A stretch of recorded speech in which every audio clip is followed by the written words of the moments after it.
Assalamualaikum warahmatullahi wabarakatuh. Salam sejahtera untuk kita semua. Apa kabar? Salam Indonesia. Yang saya hormati para pembicara dan tentunya anak-anakku yang hadir di sini, khususnya komunitas mahasiswa dan siswa anti korupsi atau Mahsaksi Indonesia. Saya sungguh sangat menyesal tidak bisa hadir langsung dalam acara pagi hari ini karena bertepatan dengan Muskot Formi, Federasi Olahraga Rekreasi Masyarakat Indonesia, di mana kebetulan saya jadi ketua umumnya, sehingga saya tidak bisa meninggalkan acara tersebut. Tanpa mengurangi rasa kagum saya, apresiasi saya untuk anak-anakku mahasiswa yang tergabung dalam komunitas mahasiswa dan siswa anti korupsi atau Mahsaksi Indonesia. Mudah-mudahan kehadiran saya di sini lewat rekaman ini tetap menjadikan aura dan passion ataupun soul dari kita bersama tidak berkurang untuk kita bicara Indonesia yang lebih baik. Dalam undangan atau tor yang diberikan ke saya diberi topik dua hal, yaitu bagaimana peran kepala daerah di dalam pemberantasan korupsi, serta apakah nilai-nilai dari Pancasila dapat diterapkan selama menjadi kepala daerah.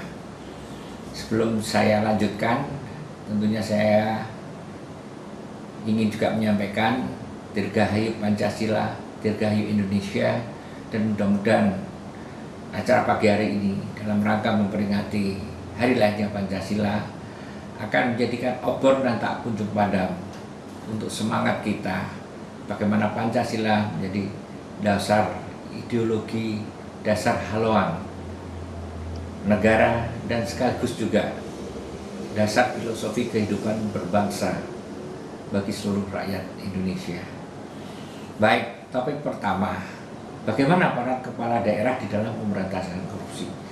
Tentunya peran kepala daerah atau pimpinan dalam suatu organisasi sangat menentukan sekali di dalam bagaimana memotivasi, menggerakkan, meyakinkan seluruh tataran organisasi itu untuk bergerak bersama.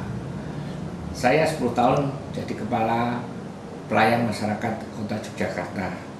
Satu hal yang waktu itu pertama saya tekankan kepada rekan-rekan saya di jajaran Pemkot, yaitu kesadaran bahwa reformasi adalah suatu perubahan di dalam tatanan ketatanegaraan dan sekaligus kehidupan berbangsa dan bernegara. Dengan reformasi ini, maka kita dihadapkan pada paradigma baru, yaitu demokrasi. Di mana sisi lain dari demokrasi, pasti kita akan bicara tuntutan pemerintahan yang baik dan bersih. Nah, tuntutan pemerintahan yang bersih ini tentunya harus disikapi dengan paradigma bahwa perubahan itu sudah terjadi dan tidak ada atau tidak akan ada mampu satu orang pun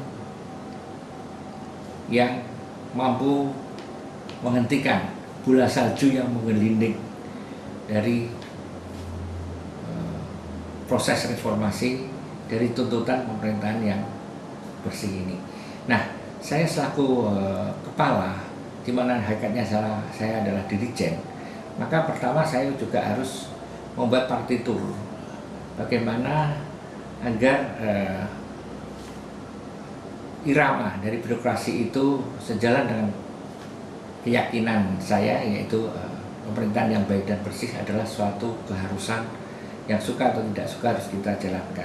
Yang kedua, saya harus meyakinkan bahwa partitur yang saya jalankan adalah hal yang saya rancang dengan baik dan saya jalankan dengan konsisten. Artinya arahan dirijen saya akan mengacu secara total pada partitur itu.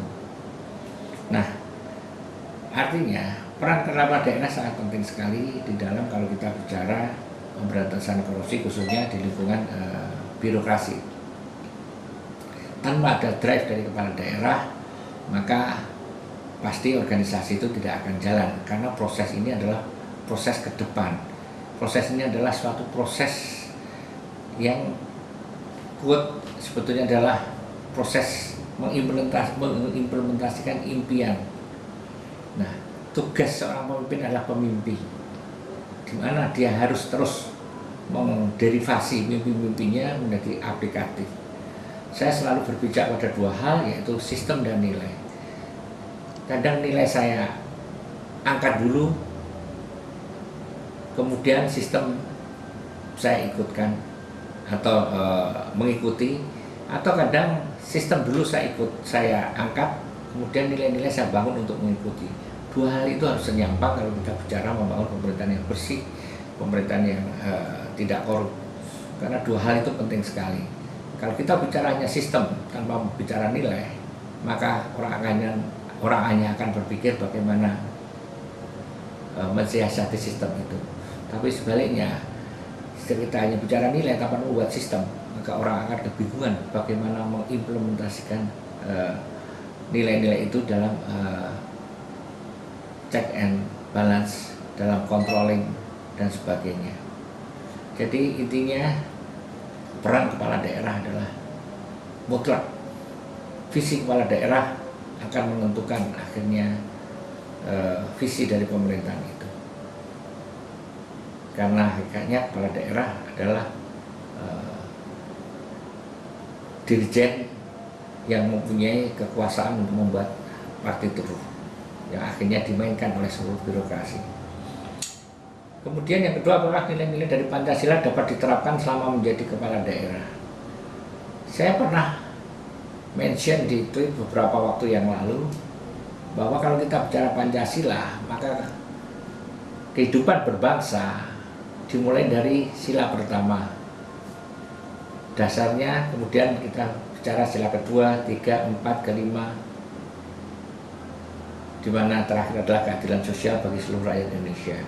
Tetapi bagi pemerintahan, menurut saya ini, mudah-mudahan tidak salah, justru tugas pemerintahan dalam implementasi Pancasila di dalam sistem ketatanegaraan atau kepemerintahan, maka justru harus dimulai dari sila kelima, yaitu keadilan sosial bagi seluruh rakyat Indonesia.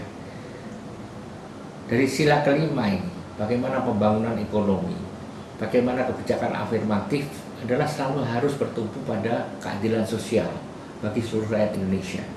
Bagaimana gap antara yang paling kaya dan paling miskin misalkan adalah paling bisa seminim mungkin. Bagaimana gap antara satu ideologi dengan ideologi yang lain seminim mungkin. Bagaimana keyakinan agama satu dan yang lain bisa didekatkan menjadi toleransi sebaik mungkin. Dari fondasi itulah baru kita akan pemerintah bicara sila keempat, kerakyatan yang dipimpin oleh hikmah kebijaksanaan dalam permusyawaratan perwakilan. Kemudian baru kita akan bicara, pasti akan bicara persatuan Indonesia. Kemudian kita akan bicara kemanusiaan yang adil dan beradab, dan akhirnya juga kita akan bicara ketuhanan yang Maha Esa. Nah, pendekatan dua hal inilah di mana kehidupan sosial masyarakat adalah bicara pendekatan dari sila pertama ke sila kelima, tapi menurut saya pemerintahan pendekatannya haruslah dari sila kelima menuju ke sila pertama. Nah, pendekatan itulah yang juga saya terapkan. Saya sering bicara masalah kebijakan afirmatif, keberpihakan, itu yang selalu saya bicarakan. Seperti misalkan saya bicara toleransi. Dalam hal ini pasti banyak kita bicara persatuan Indonesia. Saya bicara toleransi akan berhasil kalau kita mampu menderivasikan sila kelima dalam kebijakan kita, di mana jangan ada sampai ada gap, katakanlah di dalam kehidupan sehari-hari di Yogyakarta, masyarakat yang paling kaya dan paling miskin begitu menyolok dalam katakanlah fasilitas dan sebagainya. Maka saya bicara bahwa kota Jogja yang ideal dimulai dari kampung yang ideal. Perbaiki kampung, yang tidak boleh ada kampung yang di bawah standar untuk kehidupan sehari-hari. Dari situlah akhirnya Jogja pernah juga menerima penanganan pemukiman kumuh terbaik se-Indonesia. Dan bagi saya itu bukan hal fisik yang saya capai, tapi bagaimana akhirnya masyarakat akan bicara toleransi karena mereka merasa bahwa kehidupan di dalam keseharian, khususnya di dalam pemukiman dan sebagainya, ada rasa keadilan antara yang terbaik dengan yang paling bawah, di mana tetap memenuhi standar kehidupan. Kemudian saya bicara kerakyatan.